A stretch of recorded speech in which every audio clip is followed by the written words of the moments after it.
What's good? It's Thursday. Tomorrow we have the space. It's going to be amazing. We're talking about a lot of wonderful things in it. So join us. It's super valuable. It's actually in there's no number to being a part of a community and how valuable it is to have people around you that you can ask questions, that you can talk to, that you can just go through life next to, you know what I'm saying, in certain situations, experience things with. And yeah, there's just no numerical value on that. So we do these every single week for free for the community with hundreds of artists every single week. We do spaces on Twitter where we do ask questions. We do ask each other questions, and we talk about our experiences and we talk about our perspectives, and, you know, with a bunch of other artists, creators, creative entrepreneurs. And it's beautiful. It's like so beautiful. But I definitely want to invite everyone, if you're watching this, to come through tomorrow night for that, 8 p.m. Eastern time on Twitter, aka X, whatever you would like to call it. I still call it Twitter. La da da da da. But that's not even what I'm really here for. Um, so there was a topic that was brought up and a couple of days ago. Looking into the topic, I read a study about some Indian sugarcane farmers, right? I mean, I guess it wasn't really about Indian sugarcane farmers, but researchers wrote a study studying these Indian sugarcane farmers um, for like a couple of reasons, right? And there was other, obviously, like a control group in the experiment, a couple control groups in the experiment, like all of the, parts of an experiment were there, obviously, because this is a study. But one of the main, groups of people that they researched were these Indian sugarcane farmers. And the reason why they chose to study these Indian sugarcane farmers was because the study was on the effects of poverty on cognitive ability, right? What are the effects of poorness? What are the effects of not having enough money? I will just say the state of not having enough money, or not having money. The state of not having enough, not having, and how it actually affects people's brains. And in this study, they chose this group because they chose this group to study because these are farmers, right? So these particular farmers get paid once a year. So that means that they experience both poorness, right? Pre-harvest times. That is their pre-harvest where they're poor. They're in poverty. They basically don't have any money. They don't have enough money. They don't have. And so they're in that state for most of the year, or for half of the year, and then the other half of the year, they experience richness because after harvest, after they sell all their sugarcane, they get paid from that, handsomely, or they get, at that point they're relatively rich, so these people are interesting in particular because they experience both. In their pre-harvest, they experience poorness, and then in their post-harvest, they experience richness, and they experience both of this in the same year. So you can study, like, that's why this is such a great. That's why they chose this group of people. Anyway, so, and what they found was crazy, right? And they did a control with like actual rich people, with actual poor people, with actual like people that or not actual, but like people that are just people that experience persistent poverty or persistent richness, and those were the control groups. And then, they kind of compared them to these Indian sugarcane farmers, and they tested everyone like IQ tests. Like everybody's probably done like one of those like online IQ tests where like you go in and there's like shapes or something like that, or maybe even at school. Like you might have taken a test where there's like shapes and you have to categorize them and you have to say like what's different and what these are like and what's similar, what's different, and like all this stuff like on like an IQ test, right? So like they basically are taking IQ tests and they're studying. All these people are taking IQ tests. So like at they're given like IQ tests, and then they're given certain like financial decisions, like mock financial decisions, and they measure their brain, they measure their like, I guess, cognitive ability at that point. With all these questions, all these tests, the people that are living in persistent poverty, the people that are living in persistent, richness, or just having more than enough, having extra, having, enough, and even more than enough, and then also these farmers who experience both. So basically what they found across the board, and the actual, like, when I looked at the actual graphs of like the results from the tests when the participants were in poverty versus when the participants were in excess, like the difference was huge. Like it was like huge, you know what I'm saying? And they controlled for all other sort of factors. So like whatever. So that means that like the main thing that they found was that when you're thinking about having enough money to live, and the data shows this, when you're thinking about having enough to live, having money to live, when that's like the first thing in your mind, it's almost impossible. It's impossible to have the mental resources to think deeply about other things, like about anything.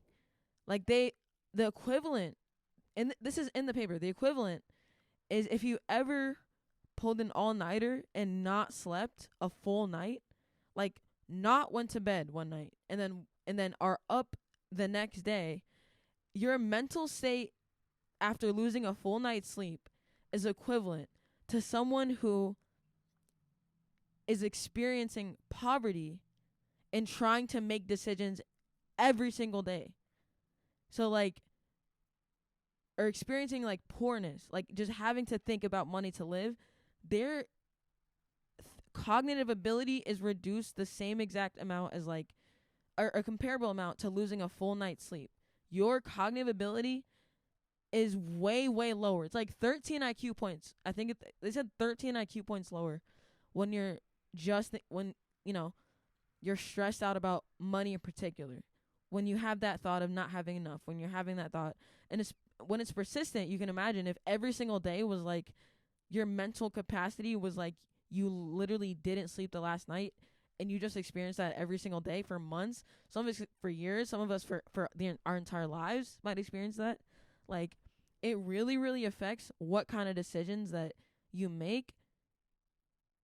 Like, there's no way that you can make a long-term decision. There's no way that, like, there's just no way. Like, what the you're just thinking about now, like, right now, today.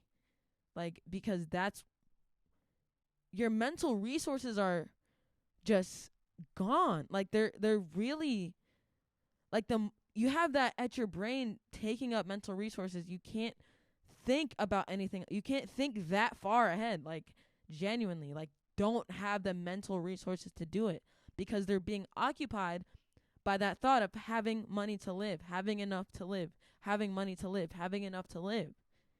That is like taking up a huge part of our mind. And it's like, that's when it comes to like, okay, so this is literally impacting decision-making ability. This is apart from like what not having enough money actually looks like in the United States, which is like lower quality food, lower quality healthcare, lower quality air, probably lower quality of life, lower quality housing, lower quality, like, not even saying anything about that and the effects of all of that shit. You're already, again, that's a 13-point IQ difference. That's a full night's sleep gone. Your brain is not even able to function at its capacity. For real. Because it has to think about this. This is the most important thing. This having money to live, having enough to live. This is the most important thing. So, it's like fucked. It's fucked. Like, it's just fucked. It's genuinely fucked. It's fucked. It's fucked. It's fucked. Not even considering all the other factors that I don't even, that would be its own video series. I don't even know how to address all of that shit. Lower quality education. We did just lower quality everything that comes with like also not having enough, you know? So not even thinking about any of that. This is the literal just raw. These are Indian sugarcane farmers, you know what I'm saying? Literal raw data, raw experimental data, raw results. Like seeing it in the flesh, seeing it in charts, seeing it in the data is crazy because it makes so much sense. It makes so much sense.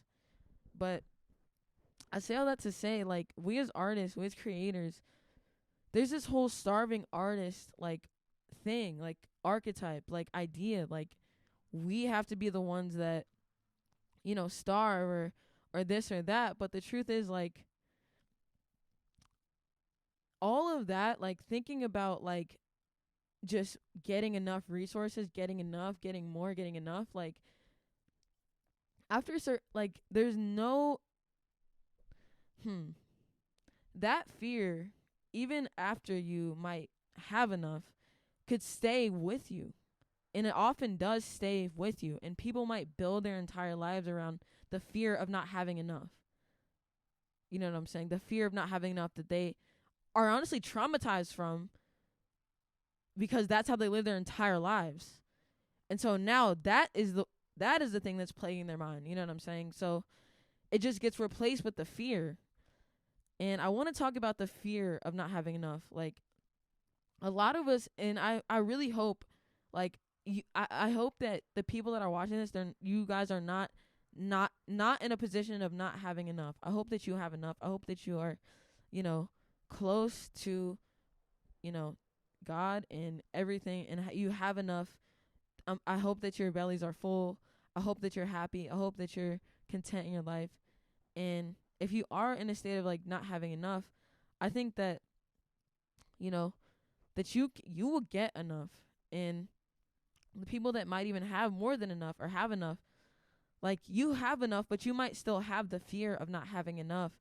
And to that I say, like, you have to let go of that fear. Like, we have to let go of that fear, because it's fucking with our brains.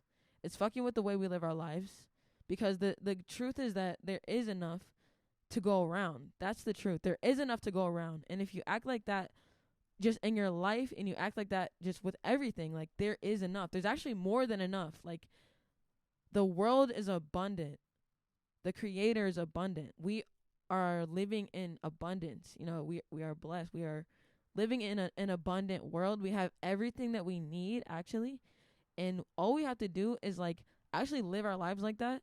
And so that means that we don't have to hold on to every single thing. We don't have to hold on to every single dollar.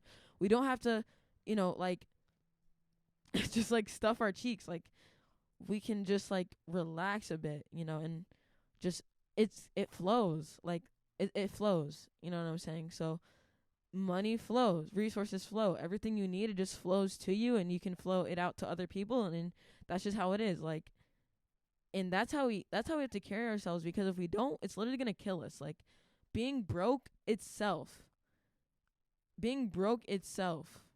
is killing us. You know what I'm saying? Like, in America, being broke in America, like can kill you. Like, aside from the fact that being poor anywhere is going to fuck with your brain's ability to think and to make decisions, period.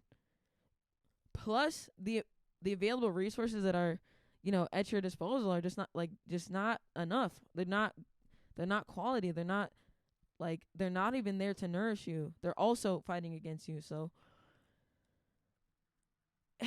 like, I'm honestly talking to the people that have enough or have more than enough, honestly, because I feel like I'm one of those people.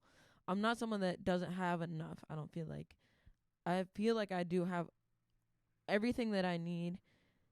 And, like, you know, I think that, like, the fear of not having enough can, like, really, really affect you spiritually, but it can also affect the people around you. It can affect the way that you move throughout life. It can affect how generous that you are, you know, wanting to be. That, like, some people literally just, it's easy to just, like, want to cling to everything and have that scarcity kind of like mindset of like, oh, there's not enough spots, there's not enough sunlight, there's not enough, spotlight, there's not enough like spots in the game, there's not enough like money, there's not enough this to go around, there's not enough this to go around. And so you hold on to every single thing. And so then that means that it's not only, it's affecting you because you're living with this fear, and it's honestly tearing you apart, but it's also affecting the people around you and everyone.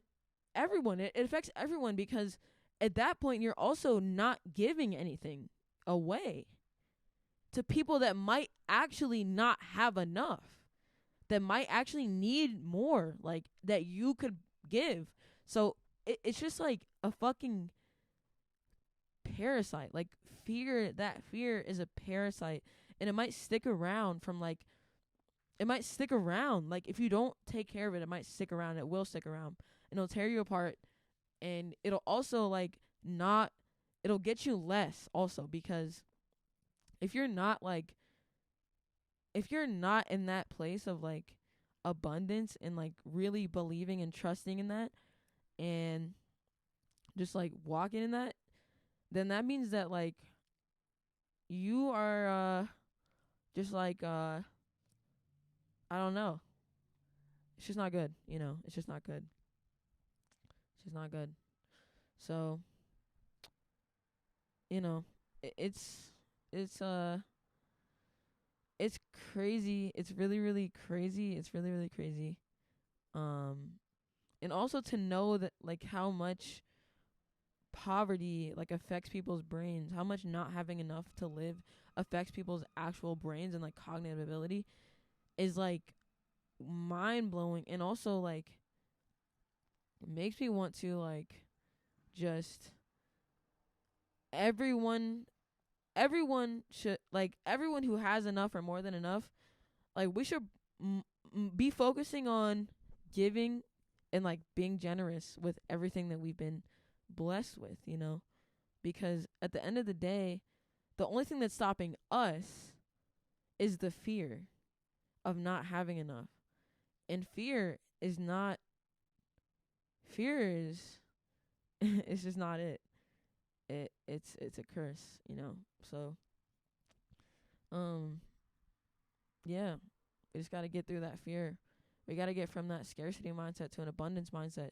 And it takes healing, and it takes a lot of things. It takes like trusting, and it takes trust. It takes everything. It takes like everything. It takes a lot. So if you guys want to like get rid of that fear and actually be able to be more generous with the world and actually be able to be happier, be like more just less scared, just not scared at all actually, and to be abundant, like, and not afraid to lose everything, and not afraid to, and just holding on to every dollar and just being so scared, like, if you would like to get through that fear, if you're getting through that fear, if you're curious about that fear, how it might be affecting your life, or how you can move from a scarcity mindset to an abundance mindset, how you can affect people around you in their lives and like give more to people, and just like help other people more, and be generous. If you are one of those people that have more than enough or have enough, like, come through to the space tomorrow. We're going to be talking about this mindset change, shifting from this fear to that causes a scarcity mindset to an abundance mindset, a mindset of gratitude, a mindset of peace, a mindset of trust and abundance, having more than enough. When you are in that state, you also get more, you know what I'm saying? Because when God sees you giving more, that's when you get more. Like, honestly, like, the more that you are just giving to the people around you and making sure that they're taken care of, or not even taken care of, but just giving more. Like, I don't know, like, we got to get past this idea of like every man for himself. You just got to work hard. You just got to do this. Like, we have to help each other, because like that's really all we freaking have. We don't have the government. We don't have the this. We don't have the that. Like, we just have each other, really, and God. So like, we literally, like, I don't know. It makes me want to like shake myself and be like, dude, like, you have so much more than you even need. Like, you should give more. Like, you really should give more. That's like your duty. But anyway, part of like what I give, what we give is like definitely these conversations, these talks, these thoughts, these perspectives, these kind of like round tables, these fireside chats. I don't know what you would call them, but are these conversations that we have with the community, for the community, um, every single Friday night. Friday night, I'm crazy. Friday night, like come on, you could do one of these any other day of the week. You're gonna do it Friday night. But yeah, we do it Friday night. So come through. 8 p.m. Eastern time. Tomorrow. You know what I'm saying? Be there, be square. And there's more than enough to go around. Like, the earth is extremely abundant. There's more than enough to go around. And the sooner that you get over the fear of not having enough, the sooner that you get healed from that place of scarcity. Because really, you might have just been traumatized by growing up in a place that, you might have grown up in a place of poverty. You might have grown up in a place where you didn't have enough. Like, and you might still have that fear with you. It's just gonna take a lot of trust, a lot of love, and a lot of just trust. Yeah, and the fact that we live we live on an abundant earth, and we come from an abundant God, and like we're good. Like there is enough. There's more than enough. So we can absolutely we can give more. It's a pleasure to give more. Like it's a blessing to be able to give more. So that's what we should be doing, and that's like real wealth of the spirit. It's like how much can we give? Like how much can we pour into like other people, other human beings, because we're all in this thing together. Like, we're just all on this thing together. But anyway, my brothers, my sisters, I would love to talk to you tomorrow if you're available. But I'm gonna leave because this video is like 22 minutes. I'm so sorry. I end up getting like into it for real. But yeah, come through the space tomorrow. We also have a private group chat if you want to be in a community, if you want to be a part of a community where you can talk to people and just like, jam out on life together. Come in the space. You can DM me or Pastel ETH on Twitter, to be in that group chat, because it's honestly been going crazy lately too. People have been really being honest in there, being transparent in there, really saying their real feelings and real thoughts, and like it just has been just such a beautiful thing to see everybody coming out of their shells and everybody just coming together and being able to be honest together, and it's a beautiful thing to see. But yeah, if you want to be a part of that, come to the space. We can add you in there. It is private, so you can't just like jump in, but yeah. But yeah, I'll see you guys tomorrow. Peace.